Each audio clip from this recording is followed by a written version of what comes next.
Hi everyone, welcome back to our channel Tech Assist. In today's guide video, I'm going to show you how to send picture as a snap on Snapchat application. Now make sure to watch the video till the end and follow the instruction correctly. Now first thing first, make sure that you're well connected with the internet service, only then you'll be able to follow the step. Now without any further delay, let us get started. So first of all, open the Snapchat application.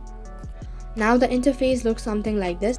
Now on the home page, what you have to do is tap on the icon which is on the lower left corner. Now on the other page there is a memory.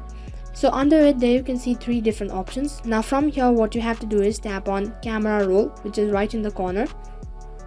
Now as soon as I tap on the camera roll, there you can see all the images that are stored on my gallery has been displayed.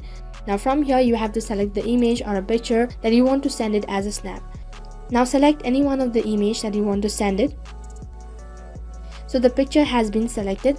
Now in order to send it, all you have to do is tap on the arrow icon which is right in the corner. Now on the other page you get to select whether you want to share it on your story or whether you want to share it with your friends. Now in order to share it with your friends, what you have to do is just select any of the friend and then just tap on the arrow icon which is right in the bottom. And here you can see the picture has been sent as a snap on Snapchat application. And this is how you can send picture as a snap on your Snapchat application. And that is all for this video. I hope the video was helpful. Make sure to like, share, subscribe and also hit the bell icon so that you never miss an update. Thank you for watching.